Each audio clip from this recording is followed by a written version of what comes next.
No episódio anterior, conhecemos Pedro, o homem escolhido por Cristo para fundar sua igreja. Vimos como o poder papal nasceu nas sombras do império, sobreviveu a perseguições e se transformou na autoridade mais temida da Idade Média. Agora, o que vem a seguir?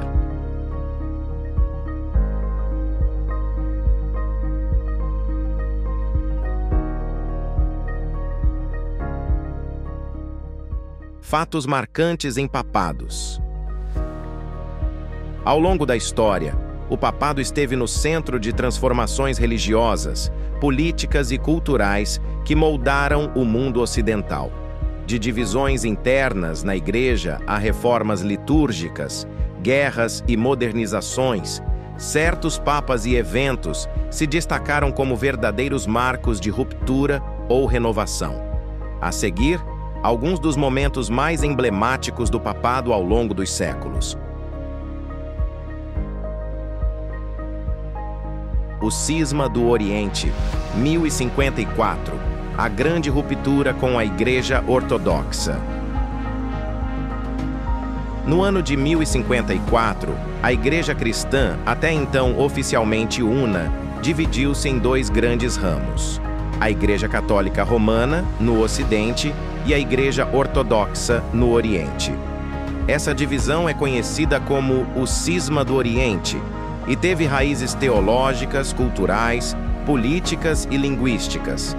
A tensão já vinha de séculos, mas o estopim se deu quando o patriarca de Constantinopla, Miguel Cerulário, e o legado do Papa Leão IX trocaram excomunhões mútuas, marcando oficialmente a separação. Entre os pontos de discórdia estavam a autoridade universal do Papa de Roma, não reconhecida no Oriente; a questão do filioque, inserção na fórmula do credo, dizendo que o Espírito Santo procede do Pai e do Filho; diferenças litúrgicas e costumes eclesiásticos. Esse evento criou duas grandes tradições cristãs que permanecem separadas até hoje, embora esforços ecumênicos modernos tentem reaproximá-las. A Reforma Protestante, 1517, o maior abalo do catolicismo ocidental. Em 1517, o monge agostiniano Martinho Lutero afixou suas 95 teses na porta da igreja do castelo de Wittenberg, criticando, entre outras coisas, a venda de indulgências. O papa da época, Leão X, inicialmente subestimou o movimento, mas rapidamente se viu diante de um terremoto religioso. A Reforma Protestante resultou na fragmentação do cristianismo ocidental, com o surgimento de igrejas protestantes independentes de Roma. Lutero foi excomungado, e o papado reagiu com uma série de ações para tentar conter o avanço protestante. O Concílio de Trento, 1545 a 1563. A resposta católica à Reforma. A reação oficial do papado à Reforma veio por meio do Concílio de Trento, convocado por Papa Paulo III e continuado sob seus sucessores. Foi um concílio crucial para a reafirmação da doutrina católica e também um momento de profunda reforma interna da Igreja. Entre suas principais decisões, confirmação da autoridade do Papa e da tradição oral, defesa dos 7 sacramentos, reafirmação da transubstanciação, criação de seminários para a formação de padres, proibição da venda de indulgências, reorganização disciplinar do clero. O concílio marcou o início da chamada Contra-Reforma, movimento que revitalizou o catolicismo e fortaleceu o poder papal. Papas durante as guerras mundiais. Durante o século XX, o mundo enfrentou duas guerras globais que colocaram os papas em situações difíceis e delicadas. Bento XV, 1914-1922, durante a Primeira Guerra Mundial, tentou mediar a paz entre as nações, sem sucesso. Seu apelo à neutralidade foi muitas vezes ignorado, mas ele ficou conhecido como o Papa da Paz. Pio XII, 1939 a 1958, liderou a Igreja durante a Segunda Guerra Mundial. Sua postura diante do nazismo e do Holocausto é até hoje tema de debate. Enquanto alguns o acusam de silêncio, outros destacam suas ações discretas para proteger judeus e se opor ao regime nazista sem provocar mais perseguições. Ambos os papas enfrentaram o desafio de manter a autoridade espiritual da Igreja em tempos de horror, destruição e ideologias totalitárias. O Concílio Vaticano II, 1962 a 1965. A modernização da Igreja. Um dos eventos mais revolucionários do catolicismo moderno foi o Concílio Vaticano II, convocado pelo Papa João XXIII e concluído por seu sucessor, Papa Paulo VI. O objetivo do concílio era promover uma aggiornamento, atualização, da Igreja para o mundo contemporâneo. As mudanças foram profundas. A missa deixou de ser em latim e passou a ser celebrada na língua local. Houve um forte apelo ao diálogo interreligioso e ecumênico. A Igreja passou a reconhecer elementos de verdade em outras religiões. Incentivo à participação ativa dos leigos. Revisão do papel da Igreja no mundo moderno, com foco na dignidade humana e na justiça social. O Vaticano II abriu as janelas da Igreja ao mundo, marcando uma nova fase de abertura e adaptação. Renúncias papais. A renúncia de um papa é um evento raríssimo na história da Igreja Católica. Ocorreram mais de 260 papados ao longo de 2 milênios, e menos de uma dezena de renúncias são oficialmente reconhecidas. Quando acontecem, essas desistências do cargo máximo da fé católica costumam abalar o mundo, não apenas por sua raridade, mas pelo impacto que provocam na tradição e na política da Igreja. 3 renúncias, em especial, marcaram profundamente a história do papado: Celestino V, Gregório XII e Bento XVI. 1294, Celestino V, o eremita que virou papa e renunciou. O primeiro caso notável é o de Celestino V, um homem profundamente espiritual, mas sem preparo político.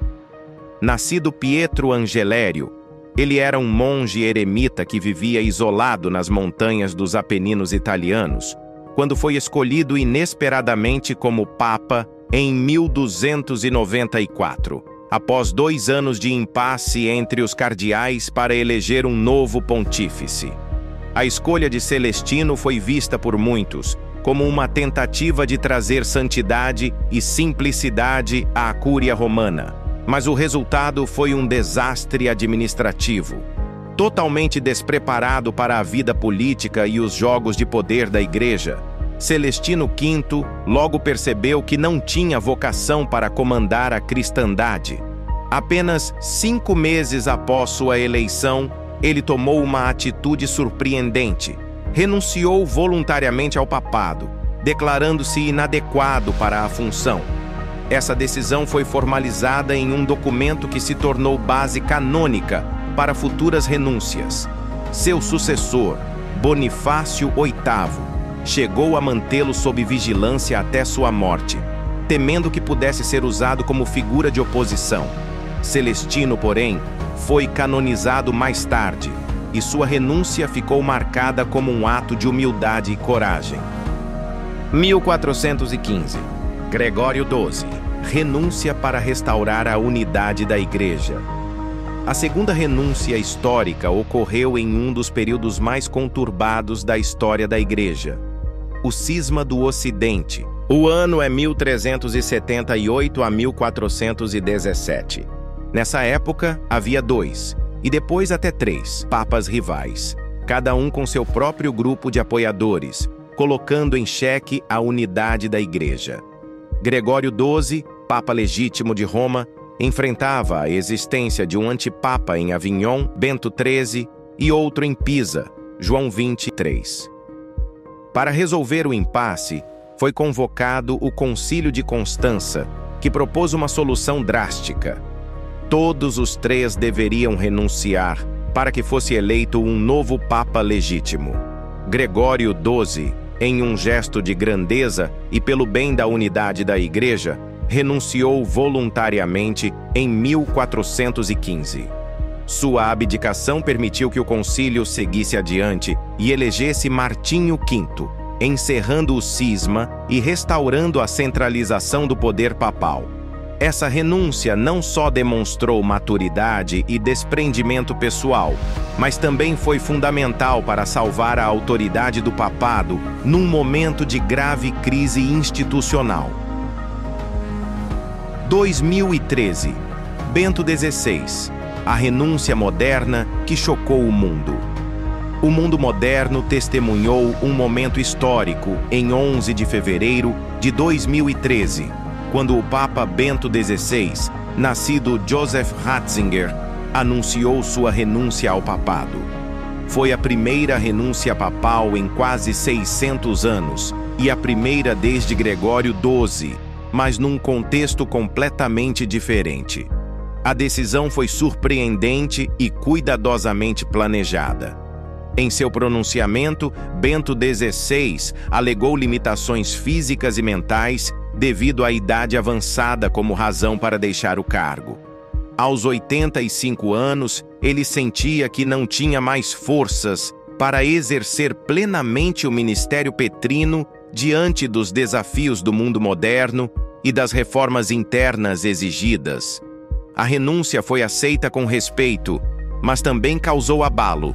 Como seria o convívio entre um papa emérito e um novo papa? Nunca antes na história moderna dois papas viveram simultaneamente no Vaticano. O gesto de Bento XVI abriu um precedente importante, indicando que o cargo pode, sim, ser deixado quando o bem da Igreja assim exigir. Sua renúncia permitiu a eleição do Papa Francisco, em março de 2013, inaugurando uma nova fase de aproximação com os fiéis, simplicidade e reformas. Papados mais longos e curiosidades. A história do papado é repleta de recordes, peculiaridades e figuras marcantes. Desde papas que governaram por décadas, até pontífices extremamente jovens ou longevos, o trono de São Pedro já foi ocupado por homens de perfis muito diferentes, alguns lembrados por suas reformas e influência, outros por curiosidades singulares. A seguir, destacamos alguns dos papas que se sobressaíram por suas durações de reinado e por fatos inusitados. Papa Pio IX, o mais longo pontificado da história moderna. De 1846 até 1878, Giovanni Maria Mastai Ferretti, eleito como Papa Pio IX, detém o título de pontificado mais longo da história moderna, governando por impressionantes 31 anos e 7 meses, de junho de 1846 até fevereiro de 1878. Seu papado foi um dos mais transformadores e controversos da história. Iniciou com ideias liberais, mas, diante das revoluções europeias de 1848 e da perda dos estados pontifícios, Pio IX adotou posturas cada vez mais conservadoras. Entre seus feitos mais marcantes, proclamação do dogma da Imaculada Conceição em 1854, convocação do Concílio Vaticano I de 1869 a 1870, que definiu o dogma da infalibilidade papal, reação à unificação da Itália, que retirou os territórios do Papa e levou à criação do papado como prisioneiro do Vaticano, até o Tratado de Latrão em 1929. Pio IX foi beatificado em 2000 por João Paulo II e permanece uma das figuras mais complexas e influentes da história da Igreja.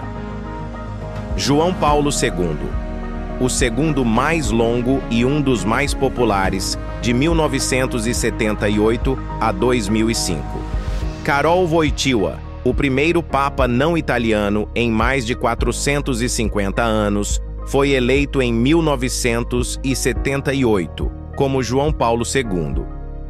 Seu pontificado durou 26 anos e 5 meses, sendo o segundo mais longo da história moderna. Extremamente popular, viajou por mais de 120 países, tornando-se o papa mais visível da história. Entre suas marcas, fortíssimo papel na queda do comunismo, especialmente na Polônia, diálogo com outras religiões, incluindo judeus, muçulmanos e ortodoxos, criação das Jornadas Mundiais da Juventude, canonização de milhares de santos, resistência heróica à doença de Parkinson, mantendo-se ativo até seus últimos dias. João Paulo II foi beatificado em 2011 e canonizado em 2014.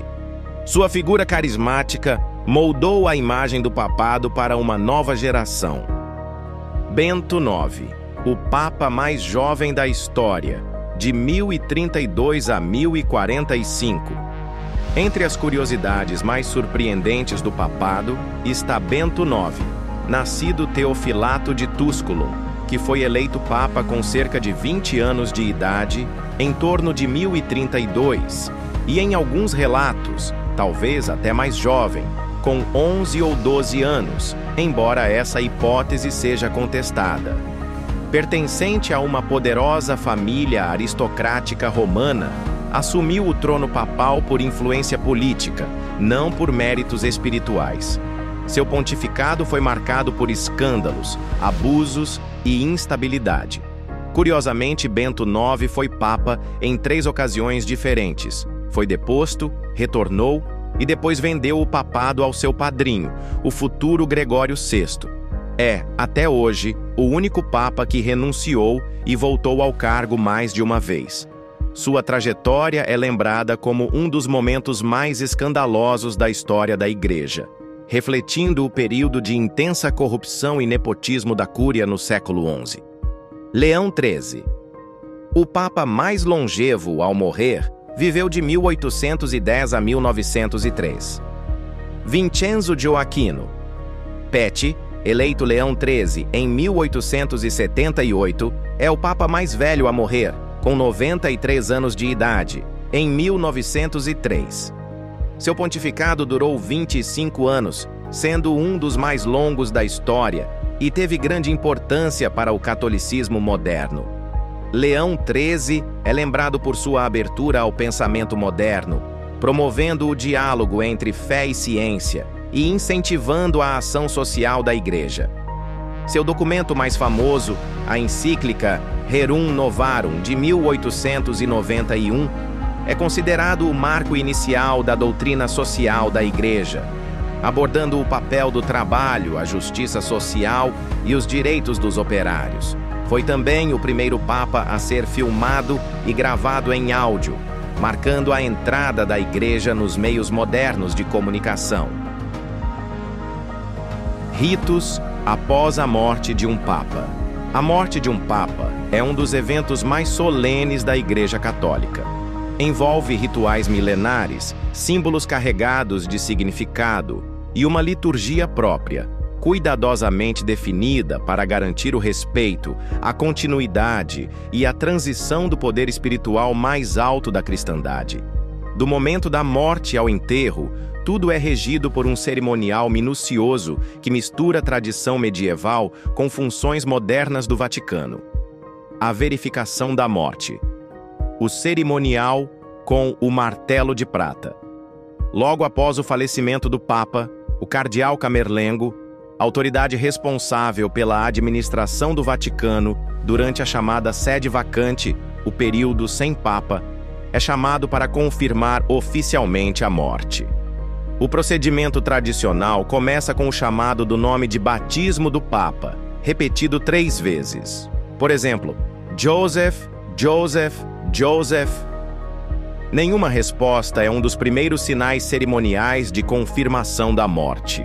Em tempos passados, o camerlengo tocava levemente a testa do pontífice com um pequeno martelo de prata, repetindo o nome para confirmar a ausência de vida.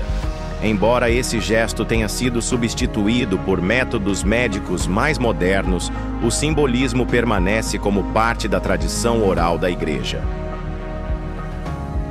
A destruição do Anel do Pescador.